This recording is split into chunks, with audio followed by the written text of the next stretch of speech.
The scramble for Africa refers to the period between roughly 1884 and 1914, when the European colonizers partitioned the, up to that point, largely unexplored African continent into protectorates, colonies, and free trade areas.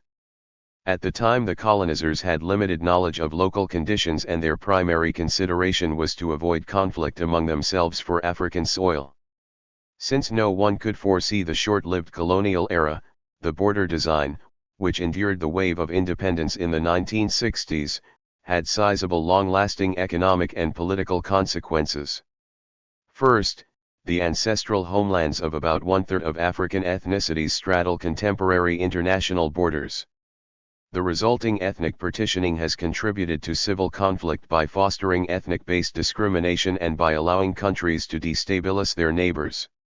Second, in Africa we observe the largest share of landlocked countries, which tend to trade less with the rest of the world and are readily affected by developments in adjacent politically unstable countries. Third, the scramble for Africa resulted in several large countries characterized by highly heterogeneous geography and ethnically fragmented populations that limit the ability of governments to broadcast power and build state capacity. The scramble for Africa is a term widely used by historians to describe the invasion, annexation, division, and colonization of most of Africa by 7 Western European powers during an era known as New Imperialism, between 1833 and 1914. The 10% of Africa that was under formal European control in 1870 increased to almost 90% by 1914, with only Liberia and Ethiopia remaining independent. The Berlin Conference of 1884, which regulated European colonization and trade in Africa, is usually accepted as the beginning. In the last quarter of the 19th century, there were considerable political rivalries between the European empires, which provided the impetus for the scramble. The later years of the 19th century saw a transition from informal imperialism, military influence and economic dominance, to direct rule. Most of Africa was decolonised during the Cold War period. However, the old imperial boundaries and economic systems imposed by the scramble still affect the politics and economy of African nations to today. By 1841, businessmen from Europe had established small trading posts along the coasts of Africa, but they seldom moved inland, preferring to stay near the sea. They primarily traded with locals. Large parts of the continent were essentially uninhabitable for Europeans because of their high mortality rates from tropical diseases such as malaria. In the middle of the 19th century, European explorers mapped much of East Africa and Central Africa. As late as the 1870s, Europeans controlled approximately 10% of the African continent, with all their territories located near the coasts. The most important holdings were Angola and Mozambique, held by Portugal, the Cape Colony, held by Great Britain, and Algeria, held by France. By 1914, only Ethiopia and Liberia remained independent of European control, with the former eventually being occupied by Italy in 1936 and the latter having strong connections to the United States. Technological advances facilitated European expansion overseas. Industrialization brought about rapid advancements in transportation and communication, especially in the forms of steamships, railways, and telegraphs. Medical advances also played an important role, especially medicines for tropical diseases, which helped control their adverse effects. The development of quinine, an effective treatment for malaria, made vast expanses of the tropics more accessible for Europeans.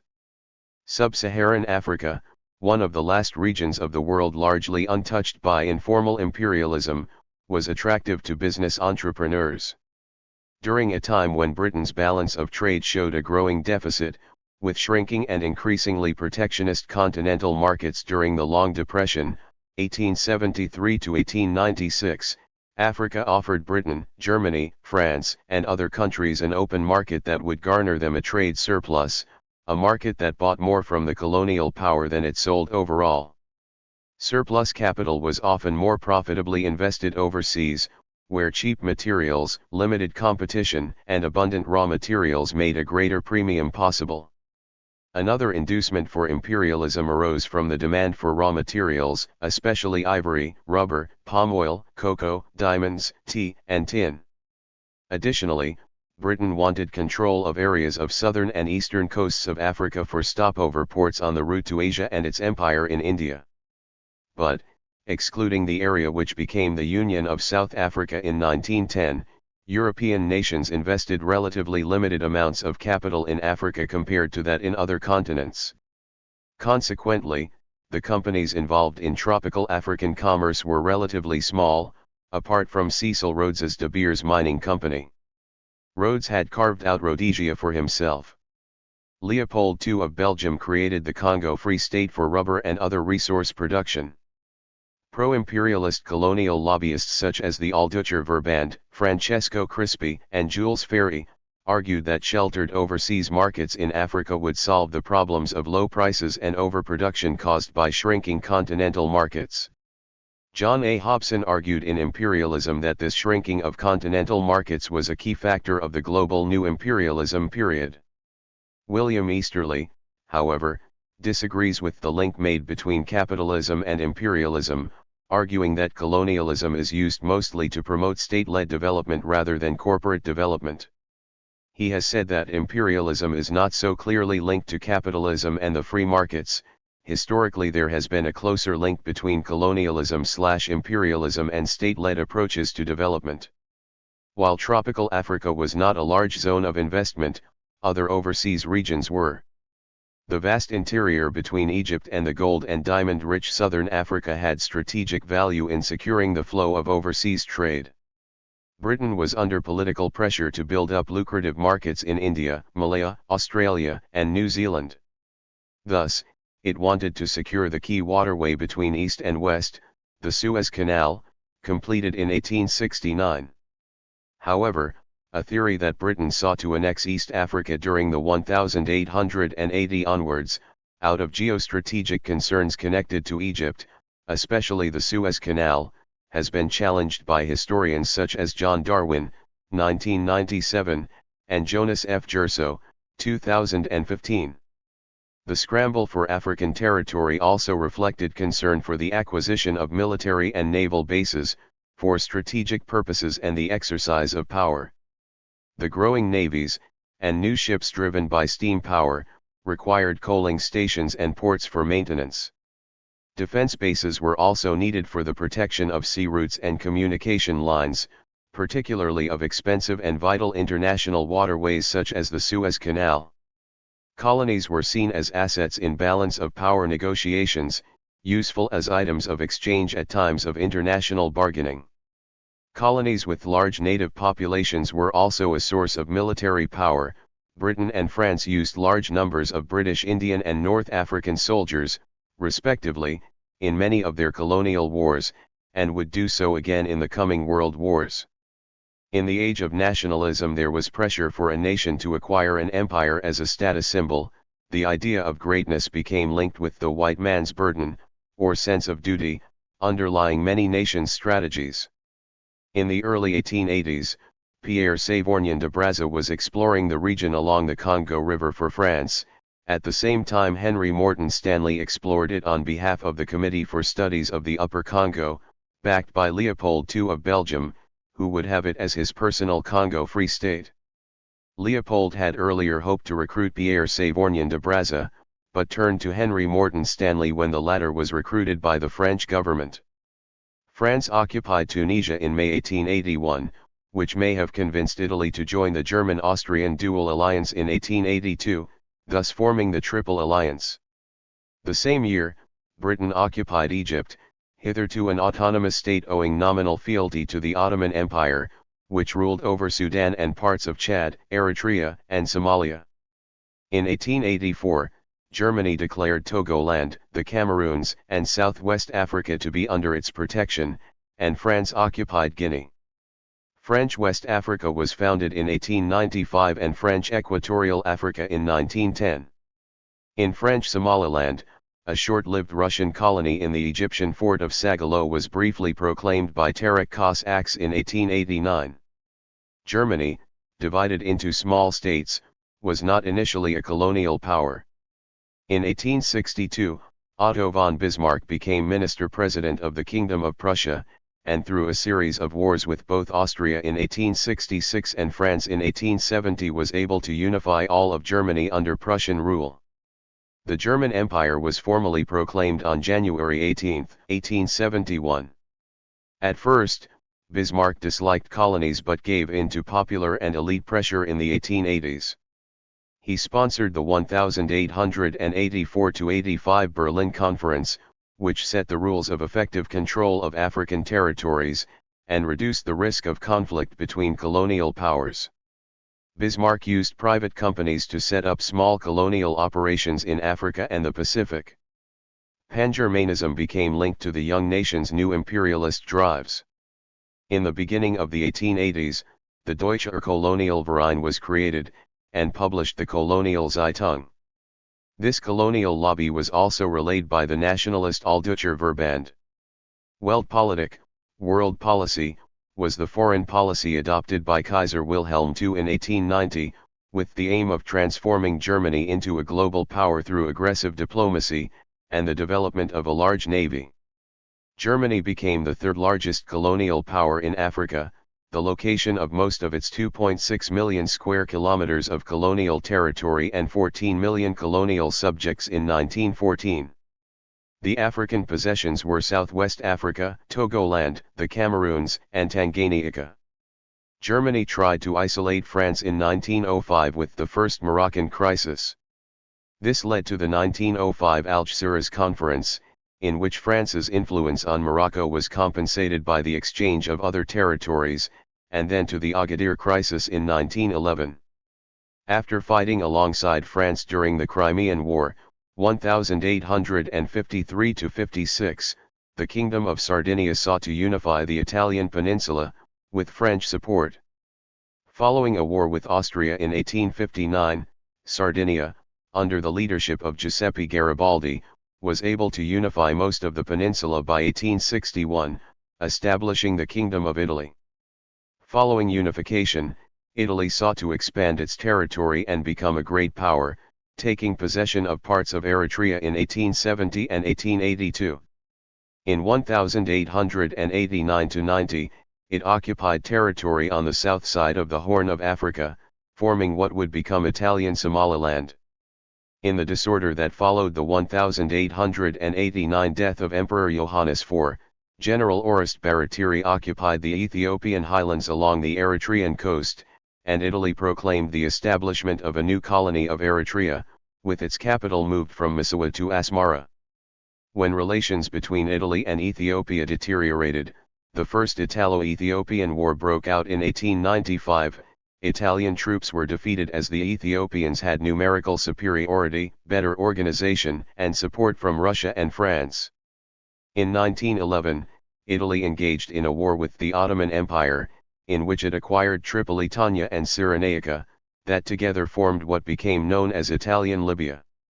In 1919, Enrico Corradini developed the concept of proletarian nationalism, which was supposed to legitimize Italy's imperialism by a mixture of socialism with nationalism. We must start by recognizing the fact that there are proletarian nations as well as proletarian classes, that is to say, there are nations whose living conditions are subject to the way of life of other nations, just as classes are.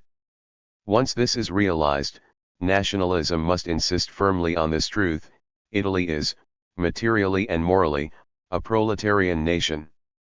The Second Italo-Abyssinian War, 1935–36, ordered by the fascist dictator Benito Mussolini, was the last colonial war, that is, intended to colonize a country, as opposed to wars of national liberation, occupying Ethiopia, which had remained the last independent African territory, apart from Liberia. Italian Ethiopia was occupied by fascist Italian forces in World War II as part of Italian East Africa, though much of the mountainous countryside had remained out of Italian control due to resistance from the Arbanach.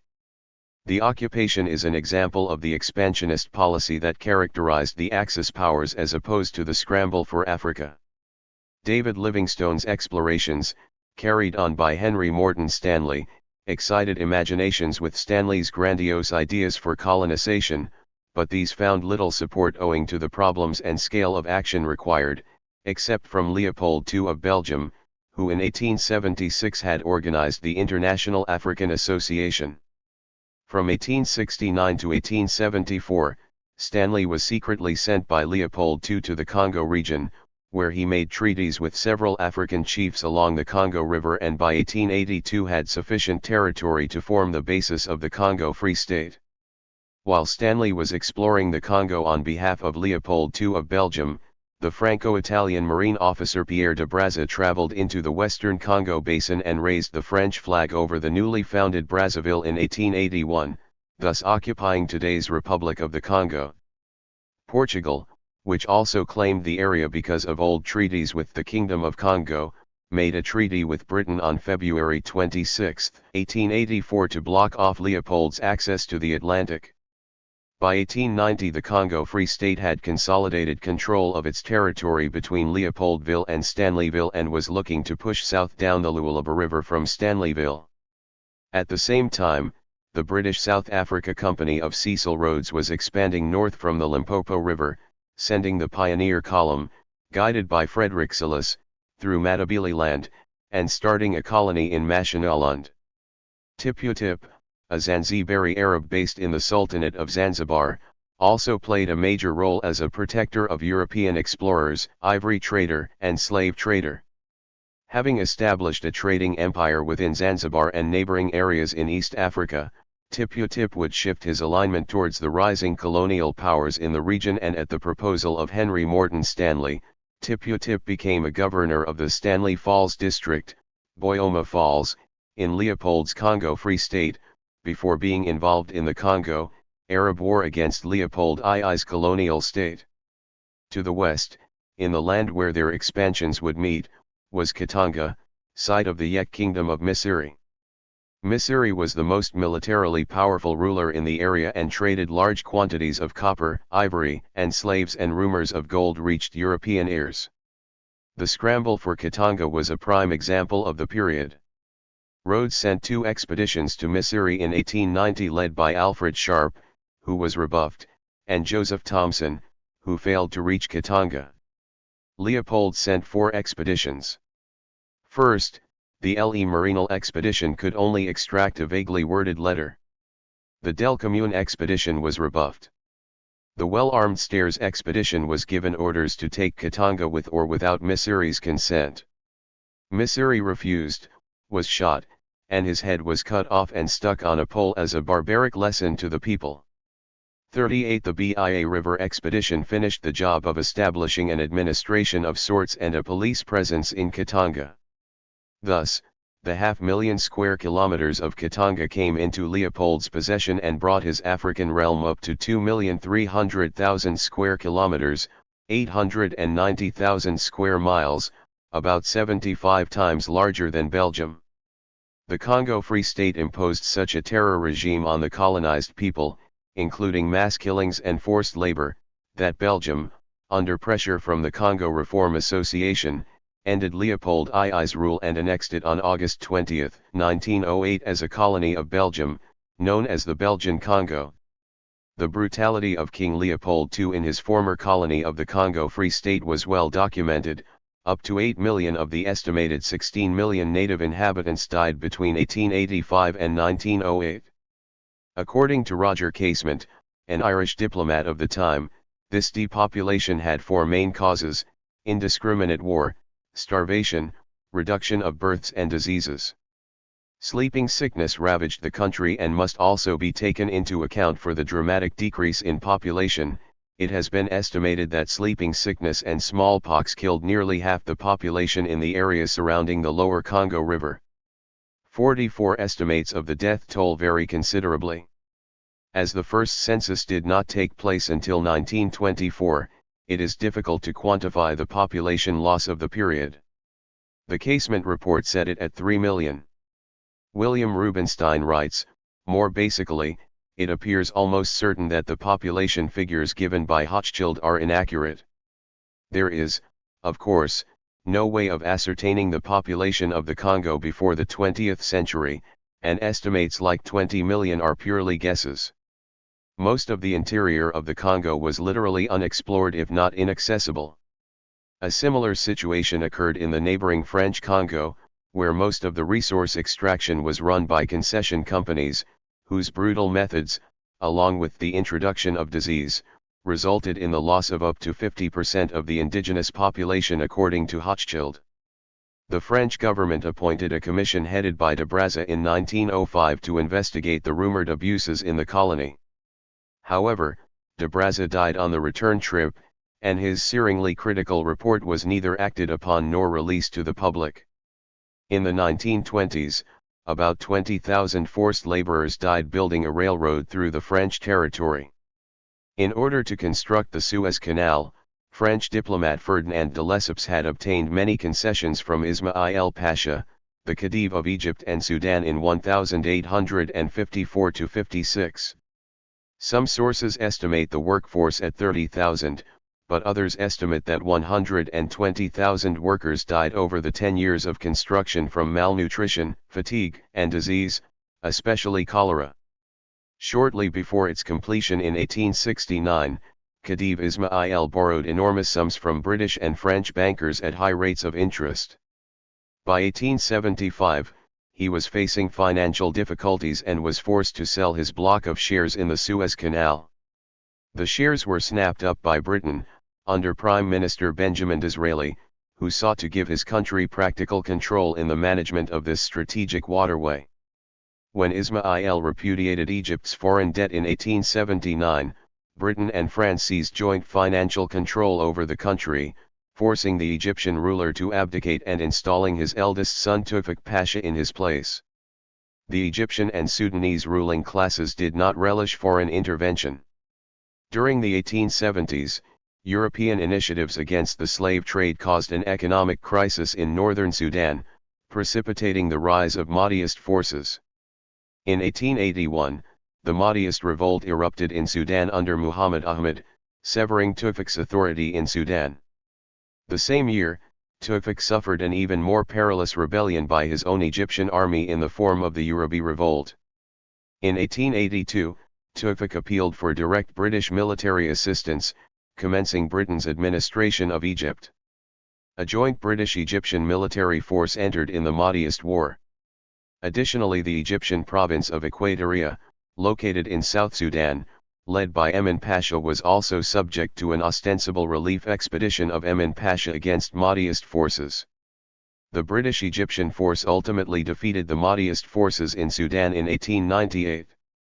Thereafter, Britain seized effective control of Sudan, which was nominally called Anglo-Egyptian Sudan. The occupation of Egypt and the acquisition of the Congo were the first major moves in what came to be a precipitous scramble for African territory. In 1884, Otto von Bismarck convened the 1884–1885 Berlin Conference to discuss the African problem. While diplomatic discussions were held regarding ending the remaining slave trade as well as the reach of missionary activities, the primary concern of those in attendance was preventing war between the European powers as they divided the continent among themselves. More importantly, the diplomats in Berlin laid down the rules of competition by which the great powers were to be guided in seeking colonies.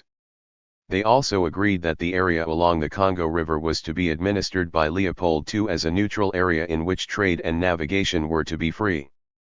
No nation was to stake claims in Africa without notifying other powers of its intentions. No territory could be formally claimed prior to being effectively occupied.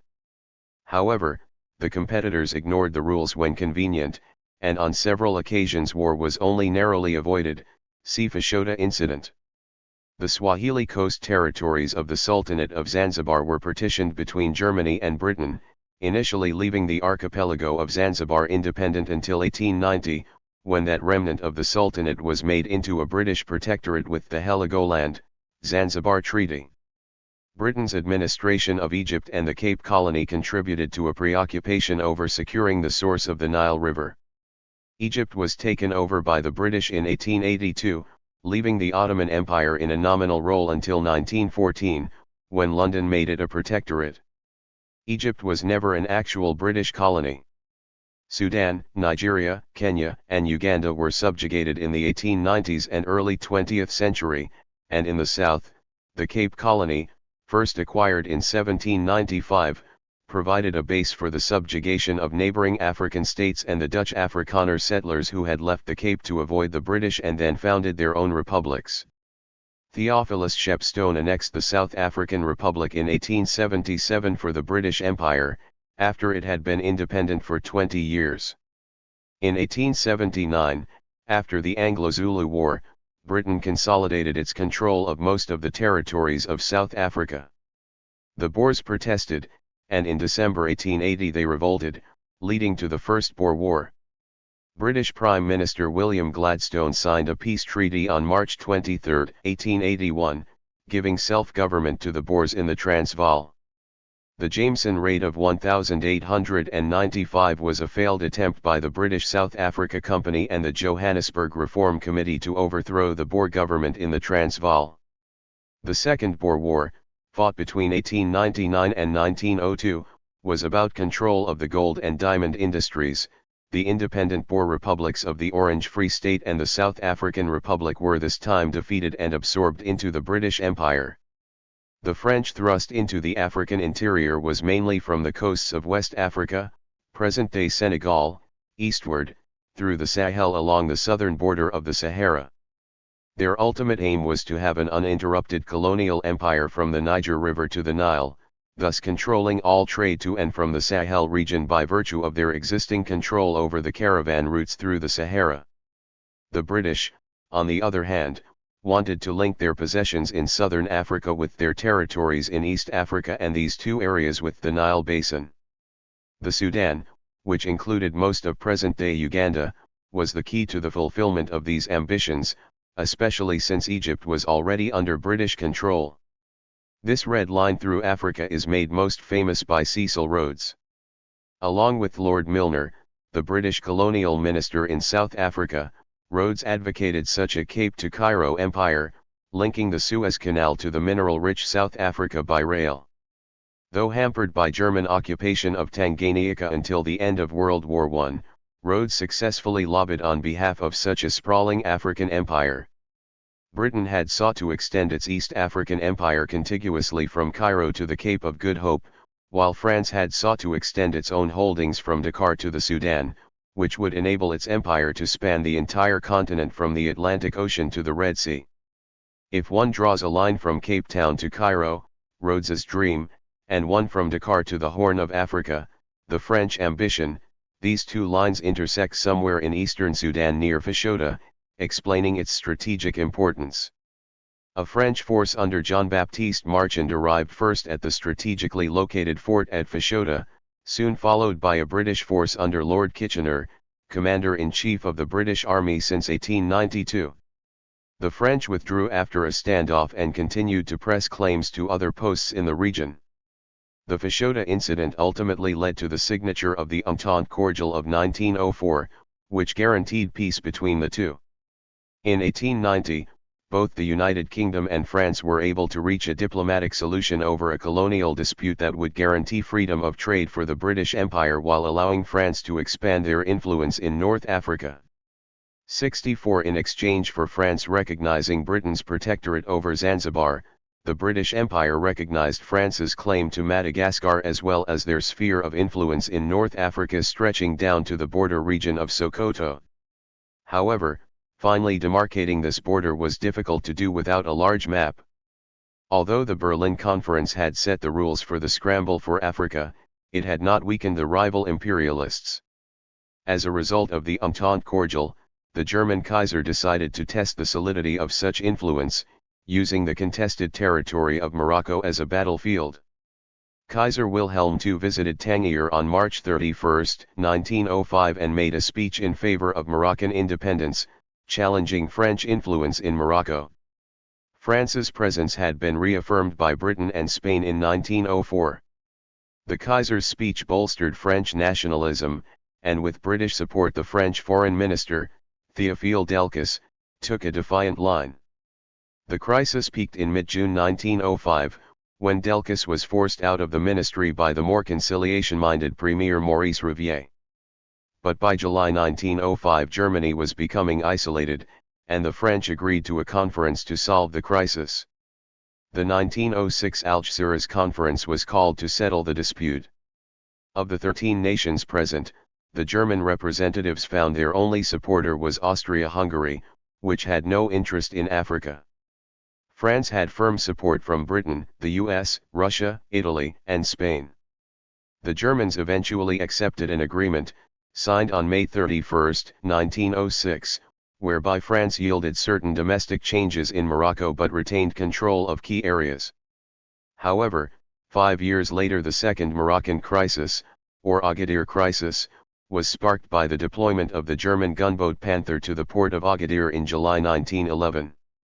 Germany had started to attempt to match Britain's naval supremacy. The British Navy had a policy of remaining larger than the next two rival fleets in the world combined. When the British heard of the Panther's arrival in Morocco, they wrongly believed that the Germans meant to turn Agadir into a naval base on the Atlantic. The German move was aimed at reinforcing claims for compensation for acceptance of effective French control of the North African Kingdom, where France's preeminence had been upheld by the 1906 Algeciras Conference. In November 1911, a compromise was reached under which Germany accepted France's position in Morocco in return for a slice of territory in the French Equatorial African colony of Middle Congo. France and Spain subsequently established a full protectorate over Morocco on March 30, 1912, ending what remained of the country's formal independence. Furthermore, British backing for France during the two Moroccan crises reinforced the entente between the two countries and added to Anglo-German estrangement, deepening the divisions that would culminate in the First World War. Following the Berlin Conference, the British, Italians, and Ethiopians sought to claim lands inhabited by the Somalis.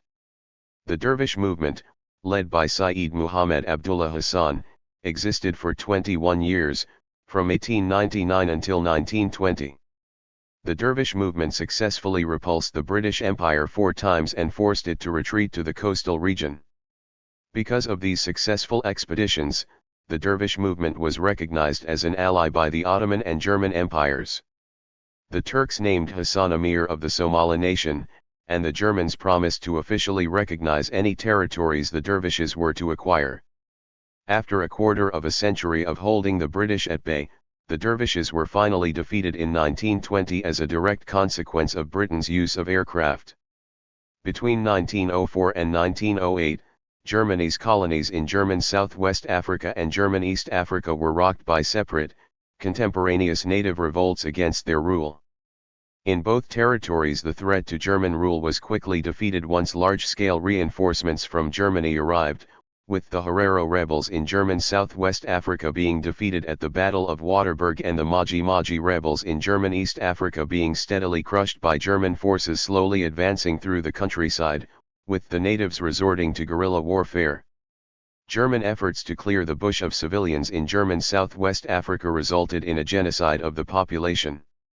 In total, as many as 65,000 Herero, 80% of the total Herero population, and 10,000 Namakwa, 50% of the total Namakwa population, either starved, died of thirst, or were worked to death in camps such as Shark Island concentration camp between 1904 and 1908. Between 24,000 and 100,000 Hereros, 10,000 Nama, and an unknown number of San died in the genocide. Characteristic of this genocide was death from starvation, thirst, and possibly the poisoning of the population's wells, whilst they were trapped in the Namib Desert. In its earlier stages, imperialism was generally the act of individual explorers as well as some adventurous merchantmen. The colonial powers were a long way from approving without any dissent the expensive adventures carried out abroad. Various important political leaders, such as William Gladstone, opposed colonization in its first years. However, during his second premiership between 1880 and 1885 he could not resist the colonial lobby in his cabinet, and thus did not execute his electoral promise to disengage from Egypt.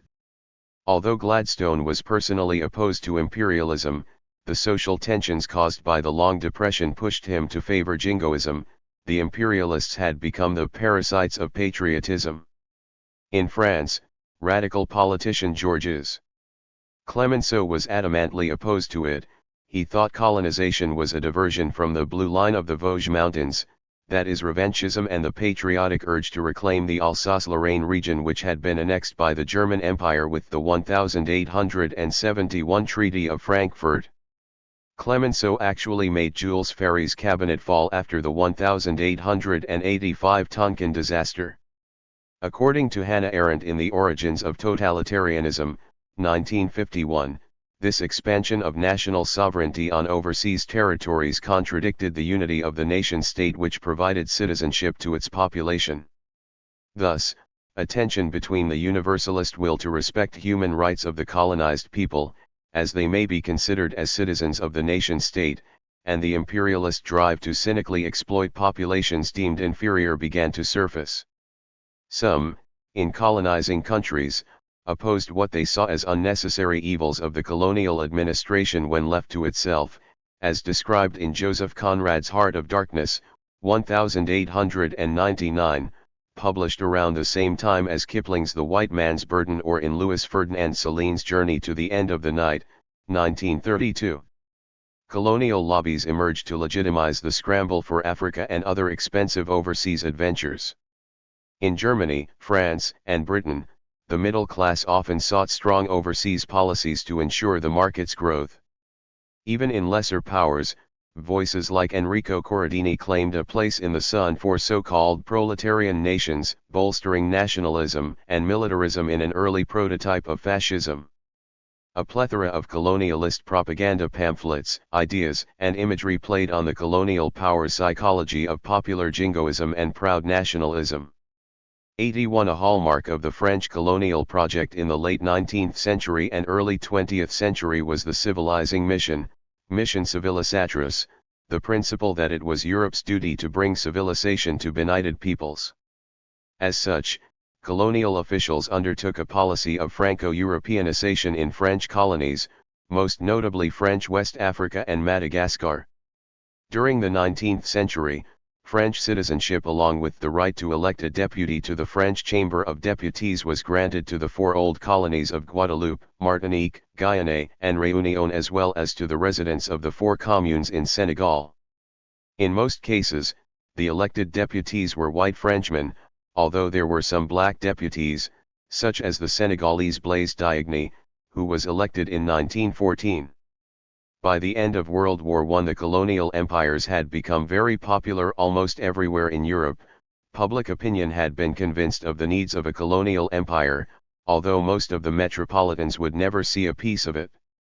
Colonial exhibitions were instrumental in this change of popular mentalities brought about by the colonial propaganda, supported by the colonial lobby and by various scientists.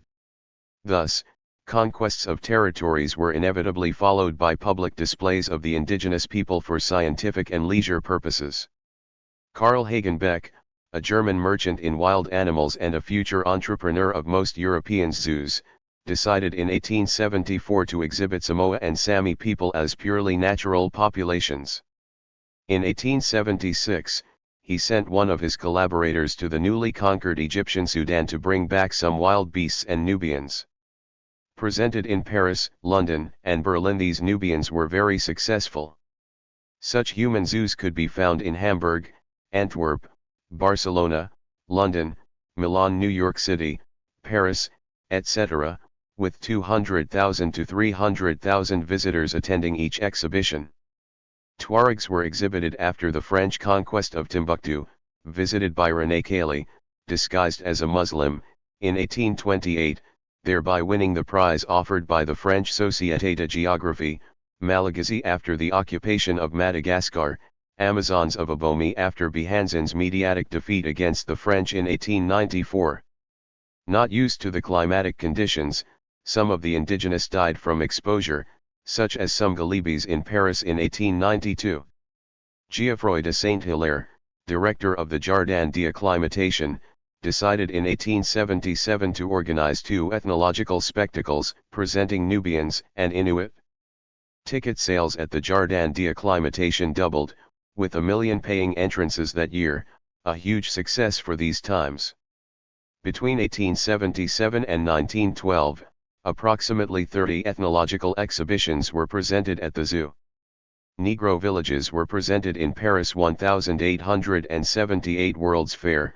The 1900 World's Fair presented the famous diorama living in Madagascar, while the colonial exhibitions in Marseilles, 1906 and 1922, and in Paris, 1907 and 1931, displayed human beings in cages, often nudes or quasi-nudes. Nomadic Senegalese villages were also created, thus displaying the power of the colonial empire to all the population. In the U.S., Madison Grant, head of the New York Zoological Society, exposed pygmy Ota Benga in the Bronx Zoo alongside the apes and others in 1906. At the behest of Grant, a scientific racist and eugenicist, zoo director William Temple Hornaday placed Ota Benga in a cage with an orangutan and labeled him the missing link in an attempt to illustrate Darwinism, and in particular that Africans like Ota Benga are closer to apes than were Europeans. Other colonial exhibitions included the 1924 British Empire Exhibition and the 1931 Paris Exposition Coloniale. From the beginning of the 20th century, the elimination or control of disease in tropical countries became a driving force for all colonial powers. The sleeping sickness epidemic in Africa was arrested through mobile teams systematically screening millions of people at risk.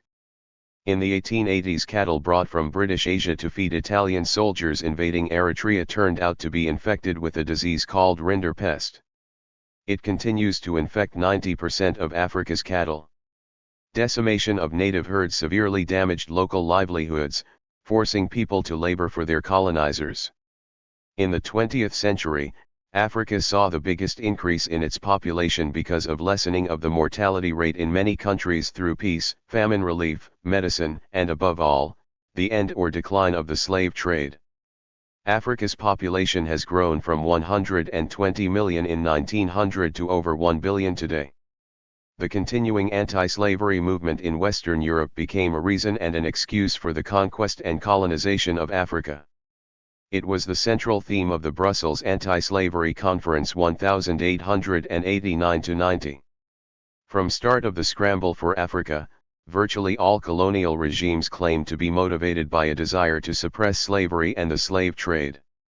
In French West Africa, following conquest and abolition by the French, over 1 million slaves fled from their masters to earlier homes between 1906 and 1911.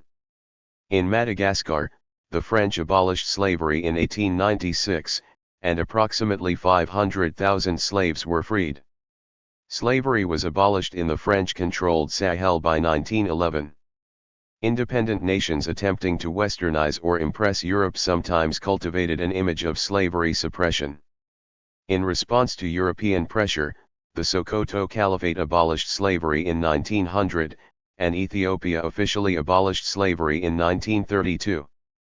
Colonial powers were mostly successful in abolishing slavery, though slavery remained active in Africa, even though it has gradually moved to a wage economy. Slavery was never fully eradicated in Africa. During the new imperialism period, by the end of the 19th century, Europe added almost 9 million square miles, 23 million square kilometers, 1/5 of the land area of the globe, to its overseas colonial possessions. Europe's formal holdings included the entire African continent except Ethiopia, Liberia, and Sagia el Hamra, the latter of which was eventually integrated into Spanish Sahara. Between 1885 and 1914, Britain took nearly 30% of Africa's population under its control, 15% for France, 11% for Portugal, 9% for Germany, 7% for Belgium and 1% for Italy. Nigeria alone contributed 15 million subjects, more than in the whole of French West Africa or the entire German colonial empire. In terms of surface area occupied, the French were the marginal leaders, but much of their territory consisted of the sparsely populated Sahara. Political imperialism followed the economic expansion, with the colonial lobbies bolstering chauvinism and jingoism at each crisis in order to legitimize the colonial enterprise.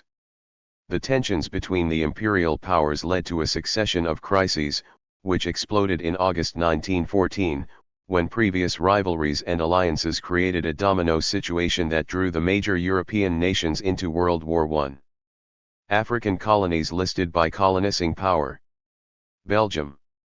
Belgian Congo, today's Democratic Republic of the Congo. Rwanda Urundi, comprising modern Rwanda and Burundi, 1922–62. France. French West Africa. Mauritania. Senegal. Albreda, 1681–1857, now part of Gambia. French Sudan, now Mali, 1880–1958. French Guinea, now Guinea. Ivory Coast. Niger. French Upper Volta, now Burkina Faso. French Dahomey, now Benin. French Togoland, 1916–60, now Togo. Enclaves of Forcados and Badjibo, in modern Nigeria. French Equatorial Africa. Gabon. French Cameroon, 1922–60. French Congo, now a Republic of the Congo. Bangui, now Central African Republic. Chad. French North Africa. French Algeria, 1830–1962.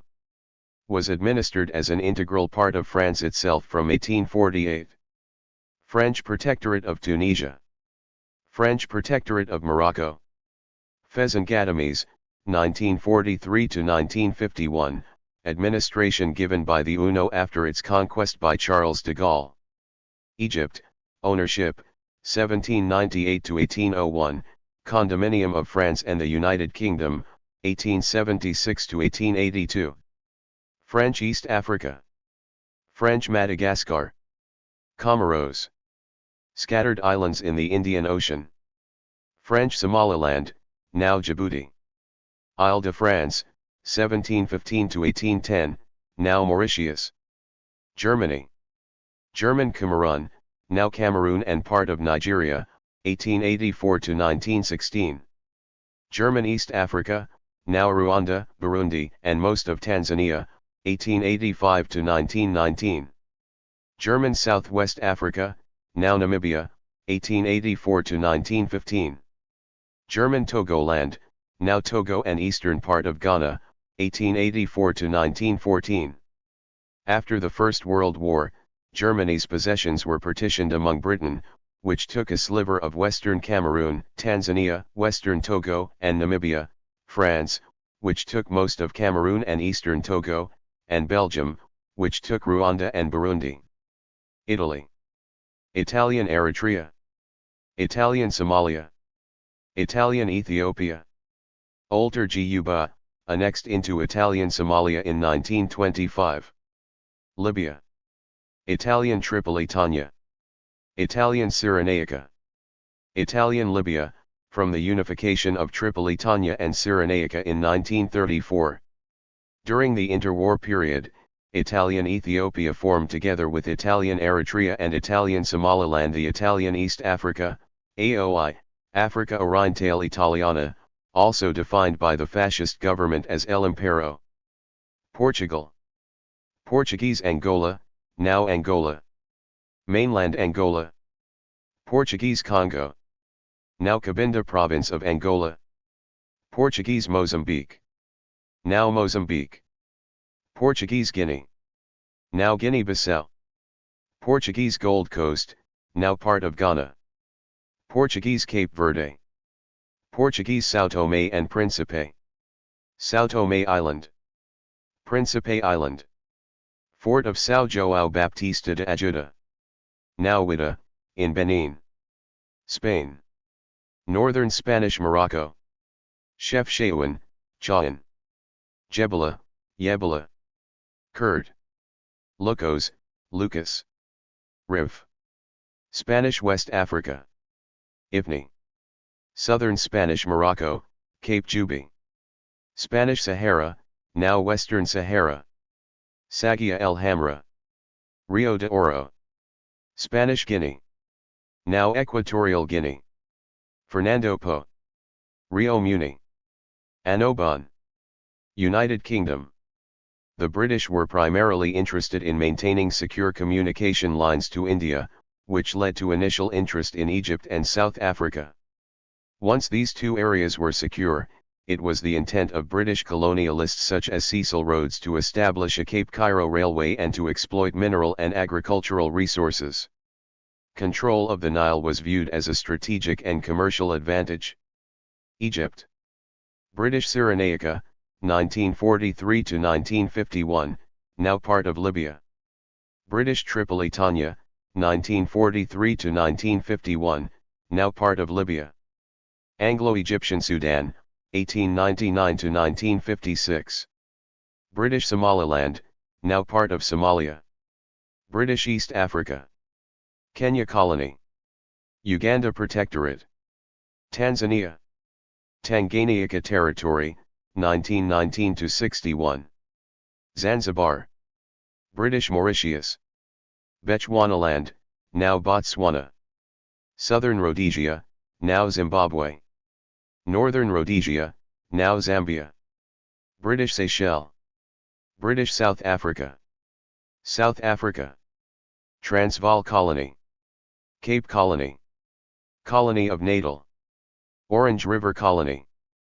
Southwest Africa, from 1915, now Namibia. British West Africa.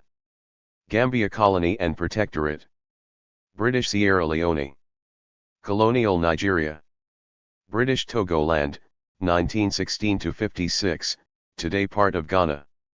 Cameroons, 1922 to 61, now part of Cameroon and Nigeria. Gold Coast, British colony, now Ghana. Nyasaland, now Malawi.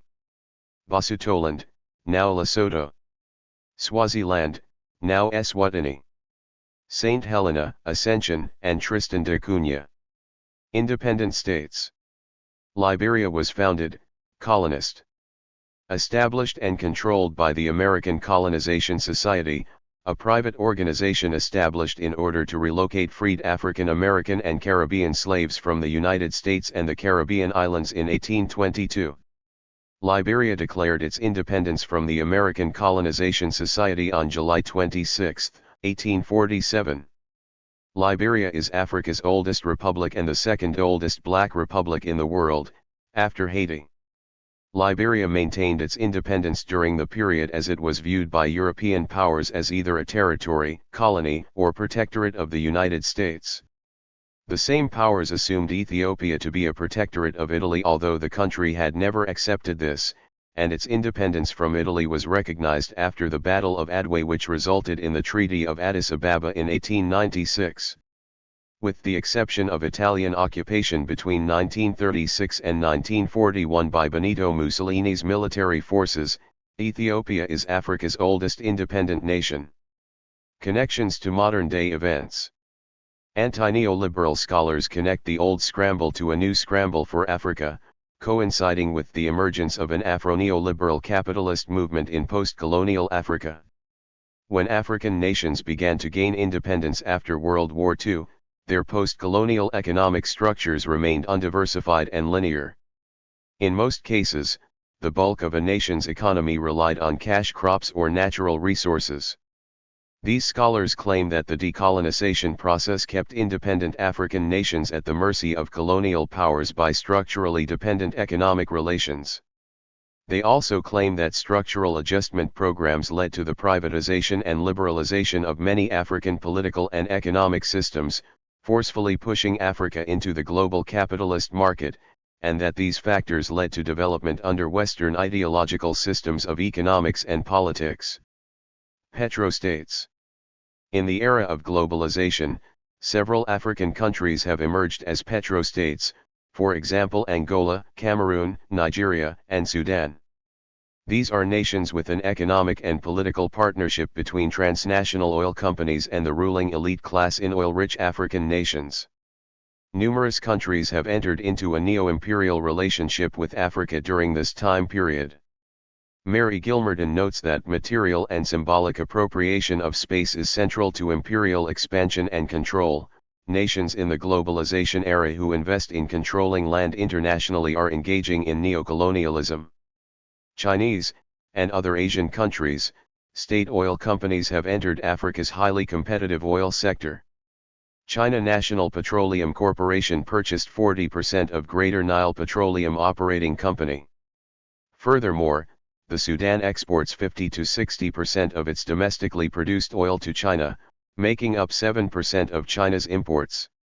China has also been purchasing equity shares in African oil fields, invested in industry-related infrastructure development and acquired continental oil concessions throughout Africa. Thank you for watching this video.